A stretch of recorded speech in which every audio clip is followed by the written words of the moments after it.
Zee 24 तास एक पाऊल पुढे। बोस्टन वासियांसाठी आजचा दिवस काळा मंगळवार ठरलाय। शहरात आज झालेल्या 3 स्फोटात 2 जण ठार तर 100 जण जखमी झाले आहेत।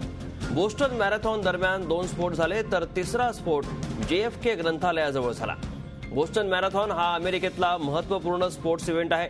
127 वर्षांचा इतिहास असलेल्या या स्पर्धेत सहभागी होण्यासाठी तसंच याचा आनंद लुटण्यासाठी मोठ्या प्रमाणात गर्दी होत असते। या स्पर्धेच्या फिनिशिंग लाईनच्या जवळच 2 स्फोट झालेत। हा स्फोट झाला त्या ठिकाणावरून विमान उड्डाण करण्यास बंदी घालण्यात आली आहे। बोस्टनसह अमेरिकेतल्या सर्वच प्रमुख शहरातील सुरक्षेत वाढ करण्यात आली आहे। या स्फोटाचा नेमका उद्देश अजूनही स्पष्ट झालेला नाही। तसंच कोणत्याही दहशतवादी संघटनेने याची जबाबदारी देखील घेतलेली नाही। दरम्यान या स्फोटाचा तपास करण्याचे निर्देश अमेरिकी गुप्तचर संस्था FBI ला देण्यात आले आहेत।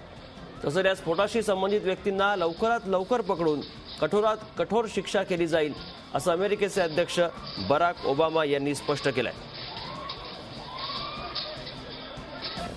महत्त्वाची बातमी, अमेरिकेतल्या बोस्टन वासियांसाठी आजचा मंगळवार काळा मंगळवार ठरलाय। शहरात 3 स्फोट झालेत। या स्फोटात 2 जण ठार तर 100 जण जखमी झालेत। बोस्टन मॅरेथॉन दरम्यान हा प्रकार घडलेला आहे। मॅरेथॉनच्या फिनिशिंग लाईन जवळ हे स्फोट झाले। 2 स्फोट मॅरेथॉन दरम्यान तर तिसरा स्फोट JFK ग्रंथालयाजवळ झालाय। दृश्य आपल्यापर्यंत आलेली आहेत। अमेरिकेतल्या बोस्टनमध्ये 3 स्फोट झालेले आहेत। या स्फोटांमध्ये 2 जण ठार तर 100 जण जखमी झाले।